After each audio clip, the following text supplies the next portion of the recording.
Good evening and welcome back to the show to listeners and viewers of the podcast and the channel. This is Strangeness, and I am your host this evening and many evenings to come, the Wolf of the Forest. And tonight we have for you the author of The Dark Path and the esteemed host of Conspiracy Theories and Unpopular Culture, Mr. Isaac Weishaupt. Hey there. Pleasure to be on your show, man. Let's get weird. Indeed. So, how you doing this morning here? A little early for me, but... it's been a dramatic day. Early for me too, man. I was around someone who had COVID last week, so I spent the morning trying to find if I could get a rapid COVID test, and it turns out I can't because, why not? It's only been 8 months. We haven't figured this out yet. But so, I don't have any symptoms. I feel totally fine. I don't suspect I've got an issue, but right. Due to other engagements and people I am around, I thought, well, let me just do my part and test and make sure. But it was of no use. So that was my morning, my morning thus far. But, for sure. Yeah, other than that, man, things are great.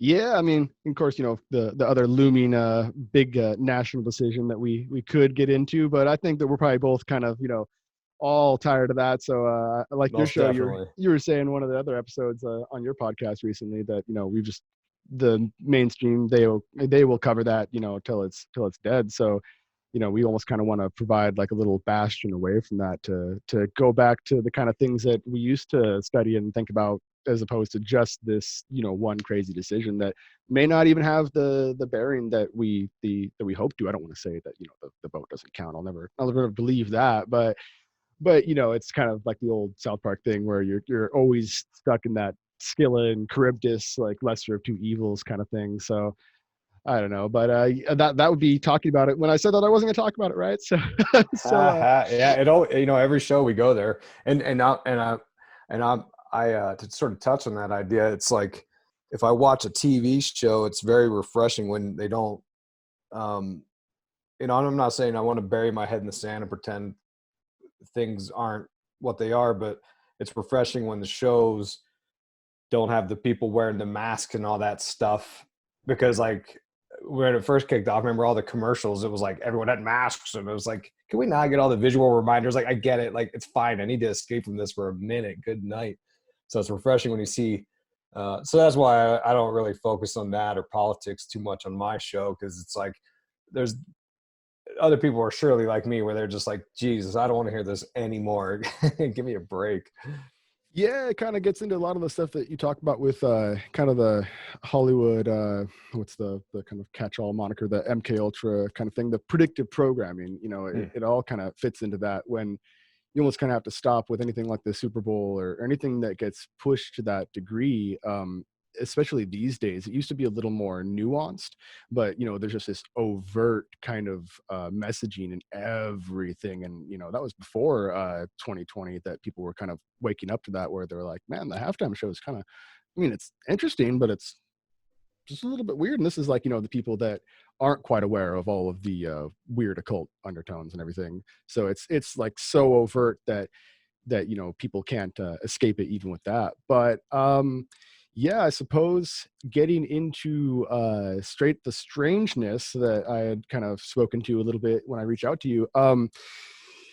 I started my channel a little while back, having always been into, kind of like yourself, kind of been intrigued by some of this stuff. And, you'll always have some friend that kind of, years back, the red pill kind of thing, they'll just drop it on you, Morpheus style, like, oh, have you seen this? And you're like, oh, They'll Salt Bay the pill onto you. Yeah, you just this thing, I'm gonna debunk this in one sitting, and it doesn't happen. Instead, you just go down the rabbit hole, and your mind just melts, and and then of course, well, okay, I'm going into the weeds here. I'm gonna cross reference this stuff.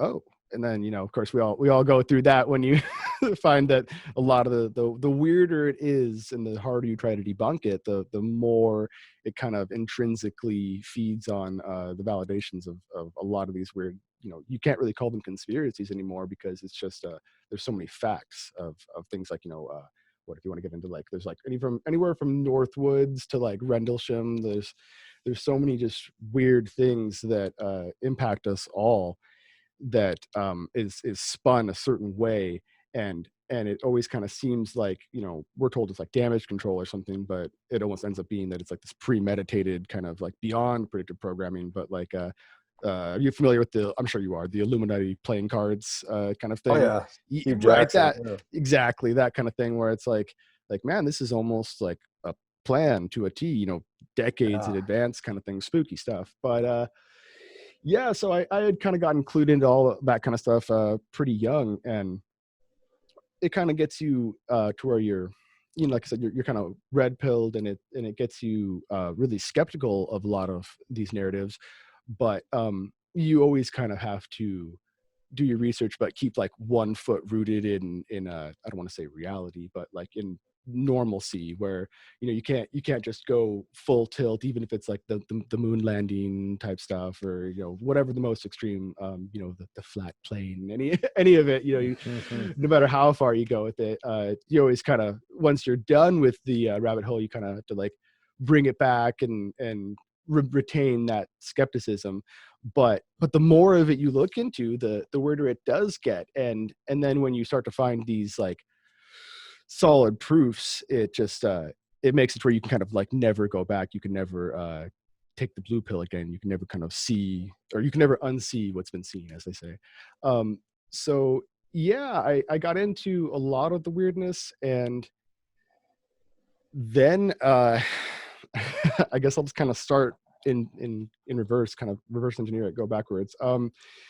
I was trying to figure out kind of like what the niche, however you say that, whichever one that is, uh, the things I should focus on, so that it's not kind of competing with other people that had done a better job, I suppose, or like yourself, you'd kind of done kind of more of a kind of a blanketed approach to how these things are connected, and that's like really useful for people that don't see those connections. And then I was Sure, kind of sure. trying to figure out, okay, well, maybe I should focus on the people that have an exact part of their paranormal encounter, or just, that's what people say, is you just want to niche down kind of thing. And so as I'm trying to figure this out, it literally, so to speak, comes out of the sky and lands in my lap. So I guess I'll just kind of get to the encounter that I had, and then how that kind of dovetails with all this. So yeah, as I'm looking into all this stuff, one of the more recent things that I wasn't really aware of so much is some of the weird anomalies of Skinwalker Ranch, I'm sure you've heard of. Oh yeah, oh yeah. And one of the things with that was a pretty particular thing, was what they call like orbs, or even back in the day, many people might have known them as like will-o'-the-wisps in old times, before we had the modern nomenclature. And so that kind of seemed to be a thing that kept popping up, that is kind of, for a lot of people, they put it in the realm of like fairies or whatever, but that itself has a kind of weird connotation that might have a lot more to it, with the old folk tales of the fae, as they call them, or whatever. But Mm-hmm. and naturally, when you look into this stuff, a lot of it does kind of end in that, it kind of goes into that relegated mythos, kind of folk, kind of fable kind of thing, and one's left to kind of analyze and say, oh well, there's something these people saw here, but it's probably a natural phenomenon, and usually it gets almost completely debunked, even without any debunking information. It's just kind of doubted, essentially. And when you see something, though, that in the modern era is unexplainable, it gets a little bit weirder. And so that's what happened to me. Is I guess I'll start with the first encounter and how that ties back to the one from years ago. I had heard a ruckus, a loud noise outside of animals, and I'm not a full-blown ornithologist or anything, but I like watching some random birds as much as the next guy, so Right, right. I figured maybe I could get some like good b-roll of these birds freaking out. Why are they so loud? So I step outside, and the moment I open the door, I realize, like, man, these birds are like really freaking out, and there's a lot of them all in this one tree. It's got to be like something I haven't heard before, like 100, 200 birds or something. And that itself was a little bit odd, but then I noticed that it was such a clamor that it was more like the sound of rushing water, kind of a white noise that almost, if it was out of context and it was just audio and you didn't see the birds, you might not even necessarily associate that with the normal sound of birds. So kind of a little weird natural thing going on there. And so I just kind of hung out for a minute there trying to ascertain why these birds were so condensed in this one tree in my backyard here. And I figured, maybe they were eating some sort of seed off the tree or something normal or explainable. But as I kind of hung out there and pondered what might be going on there,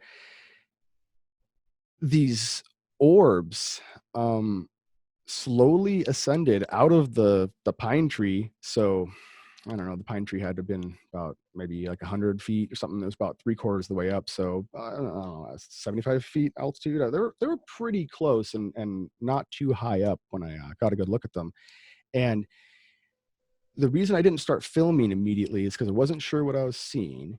And with these inexplicable encounters, it's kind of the normal human condition to kind of not just doubt, Sure, but sure. you kind of explain away because that's what your brain does. I imagine if you Oh yeah. saw like an actual demon or a disembodied kind of thing, and you've never seen something like that in your life before, you anybody would want to explain it away, even if they did believe in it, because it's kind of weird and scary, and you don't really know what you're dealing with. But also, there's kind of, especially in the modern day, we have this tendency to just make everything mundane. You could see something rather extraordinary, and yeah, okay, well, I just don't know what that is, and you brush it aside, unless, of course, it's too weird. And that's what happened to me. Is if I had seen just one of these things, or maybe a few, uh, I suppose I would have been a little more able to write it off. But it was like 30 or more Jeez. of these orbs, and they were about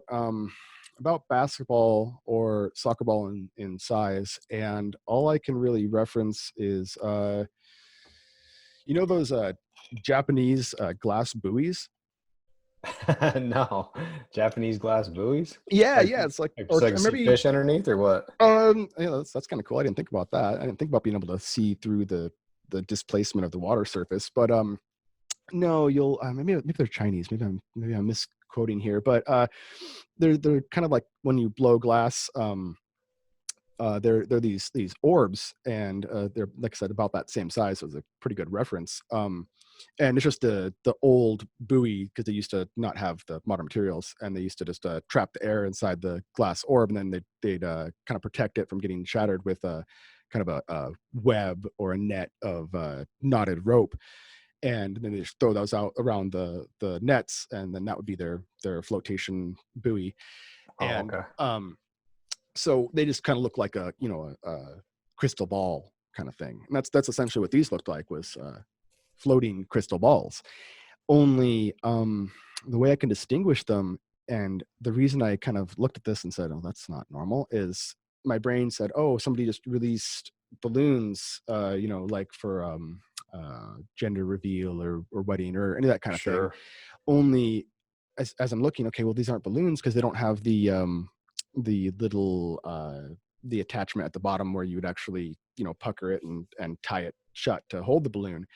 um, they were perfectly uniform, perfectly clear, to the point where it was almost like a mirage. You almost could not define the shape or the edge of being spherical, but yeah, perfectly transparent.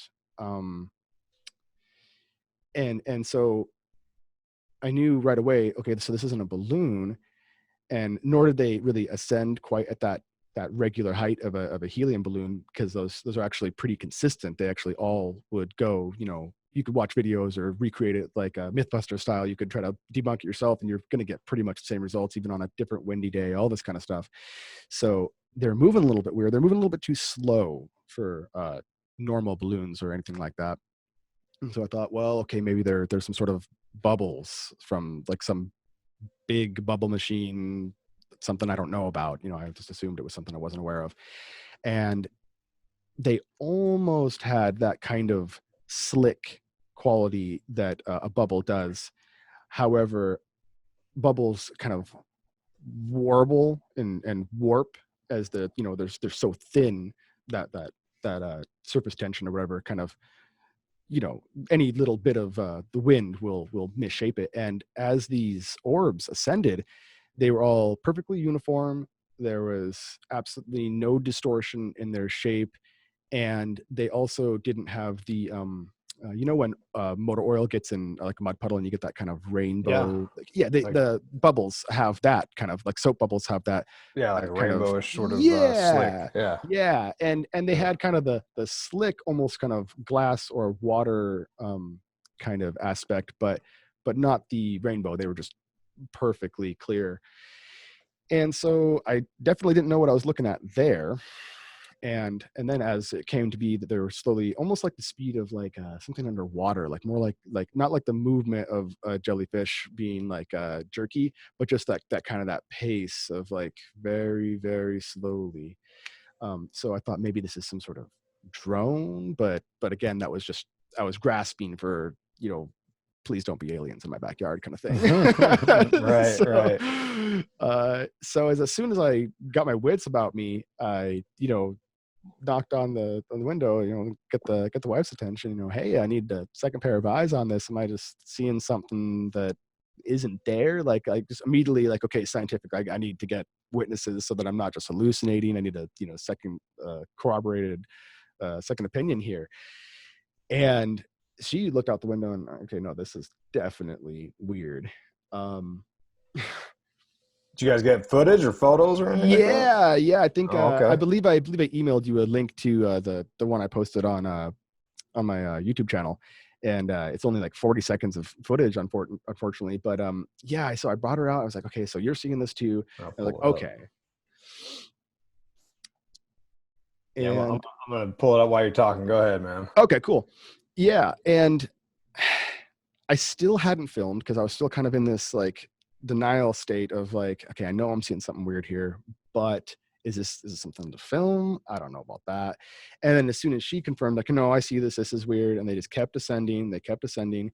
They then were one large kind of like school of fish cluster or swarm, and then they kind of migrated to where the tree was kind of in my line of sight, and then one group went over here, one group went over here, and I kind of just like focused to have the tree. Once I started finally got my wits about me, okay, this is something weird, I should film this. That's when I kind of used the tree for reference of the group that had gone off to the left, of about half of the orbs, let's say like 15, 17 of them, something like that. And you know, she said, oh, don't even bother filming, they're too high up now, there's no way that's going to show up on camera, let alone the, you know, smartphone that you just pulled out of your pocket. And I said, well, let's go ahead and give it a shot anyway real quick here. And sure enough, broad daylight, you know, that's what I said in the video, it's not stars. Yeah.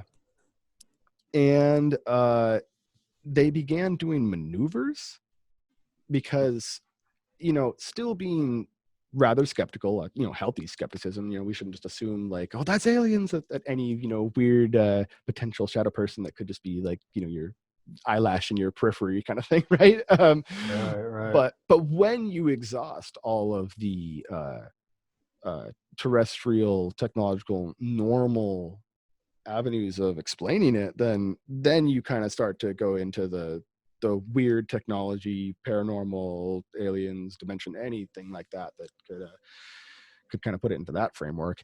And that's why I kind of doubled down and researched this whole weird Fae type stuff and all that, because people started sending me all these links like related to this stuff. But yeah, they started doing maneuvers, and that's kind of what really settled in. I had to start filming because I just kept thinking this has got to be some sort of, again, balloon or bubble or just something that I'm just not aware of. It's some new version, you know, of one of those things, like some new bubble machine that makes perfect bubbles out of a special Yeah. bubble solution. You know, I Yeah, was that's doing what the it looks mental, like. right. I was doing the mental Right. gymnastics to kind of explain it away. But then, you know, a bubble at that altitude, you know, you get past the height of like a second story building, and the winds like just like would like rip something like that apart. It's just a little bubble. And Yeah. same kind of thing.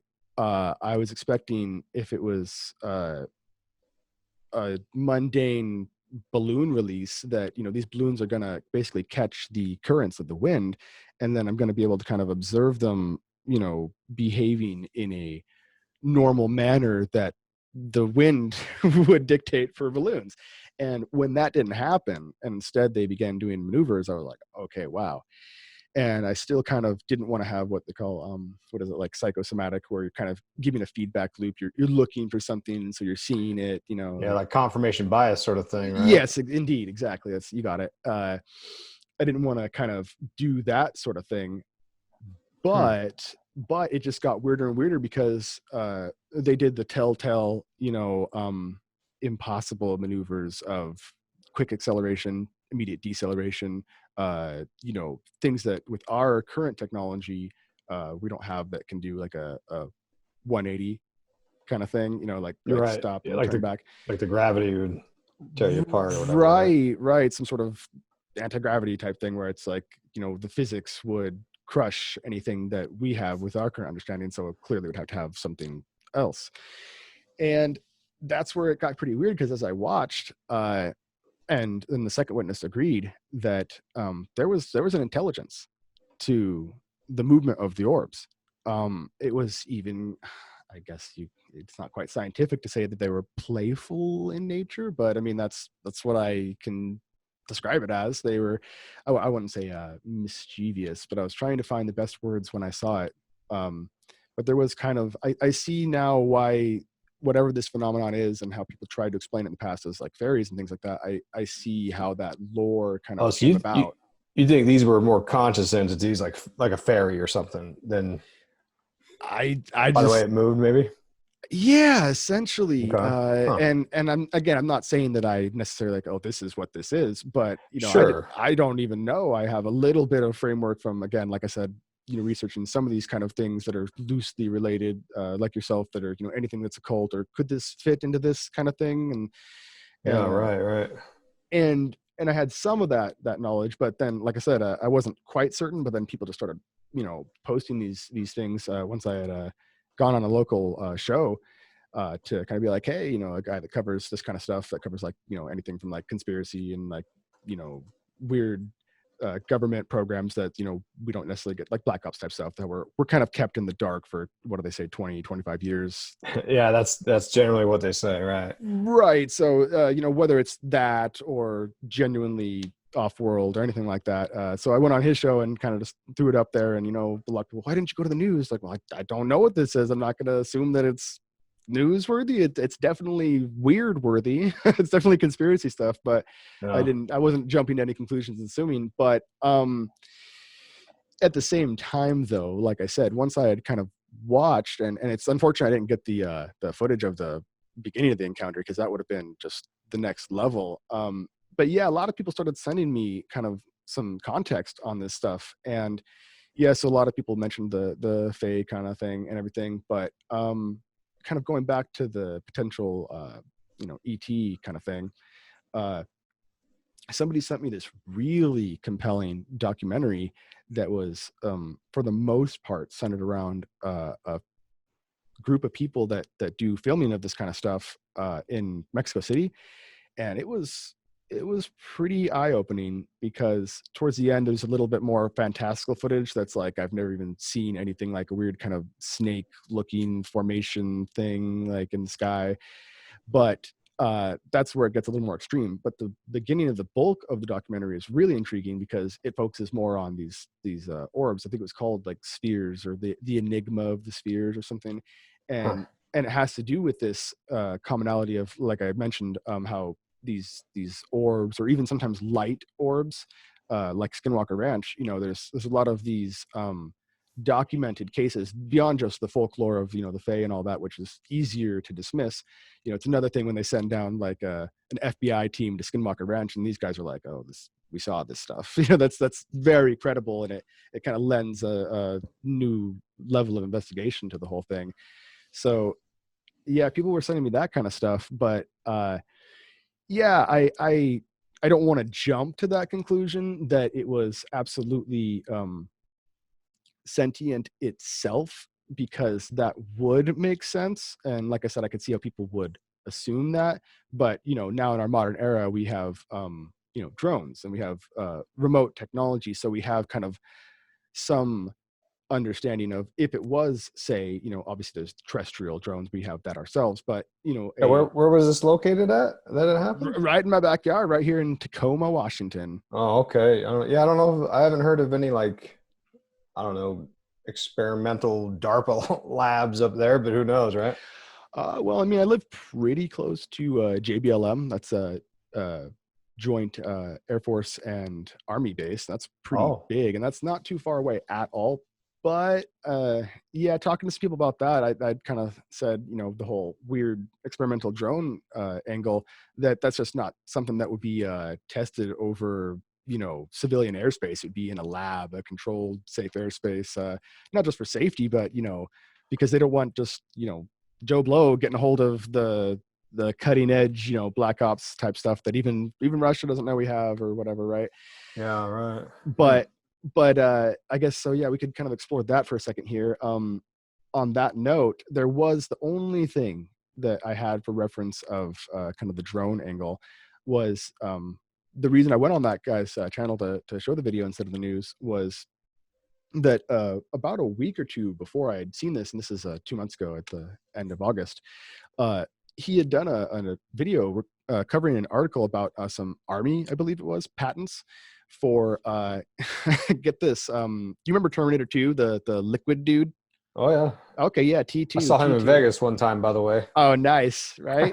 That's perfect. But yeah, I know what you're talking about. Okay, so yeah, the shape-shifting kind of liquid type thing. And so I guess there's these patents for these what was it?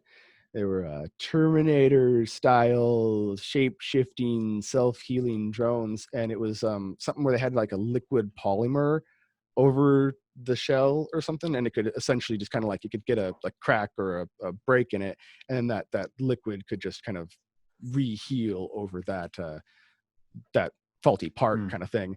And so Interesting. yeah, and then we don't really know what that would look like, I suppose. So that Right, was right. about the only thing that I could reference that is kind of explainable and maybe technological.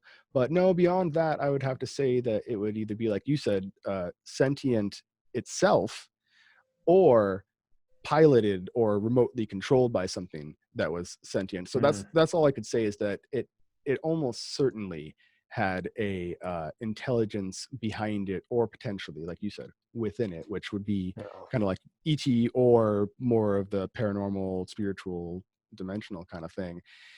So You that wonder if was it could be, because I question if a lot of that stuff is like drones, maybe. You know what I'm saying? right, because that's kind of what I was saying. It's like, it could be some really advanced drone that we ourselves aren't privy to, kind of thing. Right. But that didn't really make sense to me.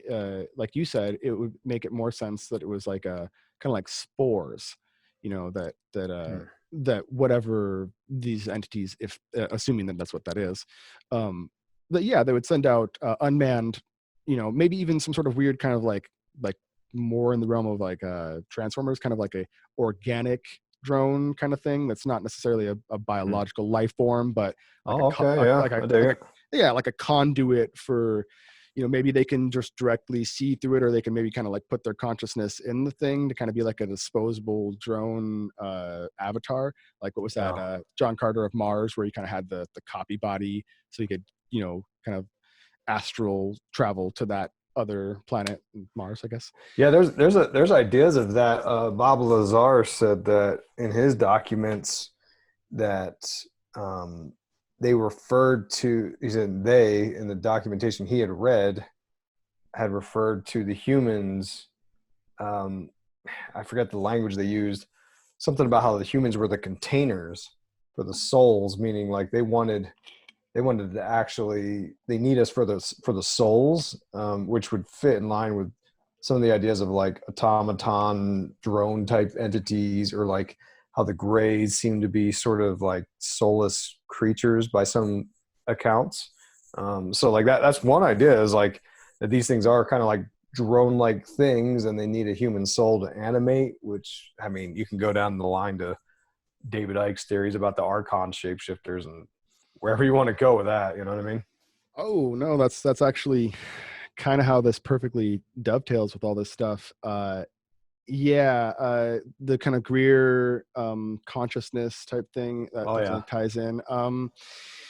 And some people even reached out to me. That was probably the weirdest thing is I got probably one of my first responses was a group, a meditation group of the CE5, the Close Oh yeah. Encounters 5. Yeah, they if you look through the comments on the video there, uh they were like, oh, we were doing one of the rituals, we were summoning them, and when this happened, when your video happened, we summoned what you saw. And I'm just kind of like, well, I Huh. mean, I don't know what I saw. So if you guys are saying that you did the meditation and summoned the aliens, I mean, that's the most solid explanation I got right now. And then of course, they hit me with the, so are you available to come for the alien meditation? And maybe Huh. sometime soon. I'm a little iffy on Well, the let me aliens know are how already that coming to goes if you me. do. Well, I've been curious to go to that, but I mean, to hang out with Dr. Greer himself is a pricey endeavor. But um, yeah, indeed. I mean, hopefully, one of the two of us can do an interview with that dude sometime soon yeah, here, because he seems to know some stuff about this. Because yeah, I mean, you have an encounter like this, and it washes away like a lot of the doubt of some of this stuff. But yeah, it's great that you mentioned that, because that's kind of the biblical, or the non-canonical removed text, Book of Enoch. It's kind of the Enochian kind of angle, where uh you could say, like what you said, it's almost like a lot of our modern way of explaining, like aliens or whatever. It's just kind of one era understanding of one thing, and it's like putting one name on a thing that's probably just different names for all the same thing, the demon UFO crossover. And the whole orb or disembodied thing actually kind of really comes back to the whole Nephilim, fallen angels kind of thing, mm-hmm. which is really intriguing, because you get into kind of accounts of like Tubal Cain, the first smith. So I guess the person who kind of invented weapons and war, really. So pretty badass evil dude, I guess. Um, yeah, it was supposed to be that these kind of like this disembodied thing, and I've heard certain accounts explain the disembodied spirits as these orbs. Uh, Usually, in most of the accounts that I've come across, they're emitting light, or they like the orb seems to be light. But that's what's intriguing is when these orbs were down low. Like I said, they were like a buoy, or like a glass sphere. But then once they got above that tree line and I finally started filming, they didn't look bright like that on the ground. Like you could easily had, if they weren't moving, and you weren't looking at them, you might not have seen them, because they were so indefinable beyond their movement that catches your eye. But once they got up, they were bright. It was almost inexplainable. Like the angle of the sunset, I suppose, was straight on to the objects or entities as they may have been, and that could explain them being highly reflective. But it was we were both surprised when they showed up on camera at that height, at that altitude, because we were fairly certain that they wouldn't show up, other than that light that they seemed to be either reflecting, or, like I said, it was such an extreme light that it seemed like they were emitting the light. But yeah, it definitely ties back to some of those weird old accounts of these fallen angels, like you said, like seeking potentially a vessel or a host, or you know uh with those stories, I believe the Tubal Cain story, there was kind of like a blood pact. It was almost a kind of sell your soul kind of thing. Like, hey, give us your genetics, give us the woman, the human woman, as the bloodline vessel.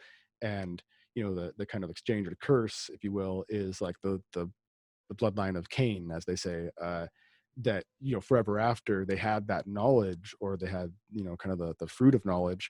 But then all those descendants then were warlike, or cannibals, or whatever. And oh well, you didn't read the fine print.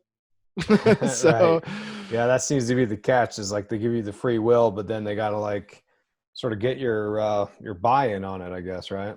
Is the idea behind that?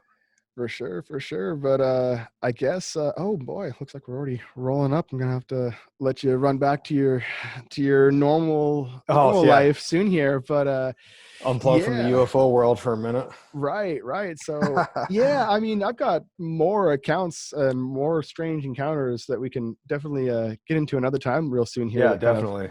put it into more context of why, why I thought this was so weird, because I've definitely seen other strange things. I guess real quick, just to put it in perspective, a couple of years ago, I'd seen something kind of along the same order, and it was only one thing, so it was easier in the moment for me to kind of explain it away. But looking back on it, no, it was weird. Similar kind of thing. And instead of being an orb, it was about the same altitude, actually, about that kind of height that you'd expect a drone to be flying somewhat low. Like, Yeah, right. I don't know, Sorry. above a house, 2-3 stories height maybe. And this thing just best way I can explain it is when you have a lava lamp that's gone and it's heated up real good and it's starting to go, and that Yeah. wax is just kind of flowing, and it's in that weird kind of like multi-dimensional state. Well, if you just Yeah. took the wax out of the lava lamp and it was just kind of hanging out and being this weird blob floating there, that's what I saw. And so there's no way I could explain that as a drone or anything, because it was almost weirder in a way than seeing 30 orbs, because it kept changing shape and it couldn't decide what shape it was, and it looked kind of like almost like computer generated graphics from the 90s video games, Oh, really? or yeah, Like it, like Lawnmower Man or whatever when they're in the yeah, virtual thank you. reality. I forgot all about Lawnmower Man. That's exactly what it looked like. Kind of had that like almost low quality early CG kind of slick, like I said, like melted Interesting. wax kind of look to it. And again, the wife saw that too. So, if I try to make it all go away as hallucinations or dreams, I can't, because I got these other people seeing it, so it's real. So Right, too right. much, too much. But yeah, I'll keep digging into it and do some research here beyond what I've had people send into me. And Yeah, keep yeah, digging into it and try to keep in mind some of that stuff, because I feel like there's a certain deceptive quality that these things could have. You know what I mean? So yeah, by all means, keep both feet on the ground. Don't let the meditators pull you in too deep before you're worshiping alien gods. You know what I'm saying? well, I'll show up. I don't know if I'm gonna sign the blood contract. I mean, Right on, man. That sounds good. okay, well, this has been a pretty good session. It's been an honor to have you on the show, and it's been exciting to meet you and get to Yeah, hear some of man. your takes on this stuff. Yeah, thanks for sharing it. Appreciate it. Sure, for sure. So, and you got another book coming up. I mean, you just released one. So, is there anything? No, I'm still working on the second one. The first one, Use Your Illusion 1, is on Amazon.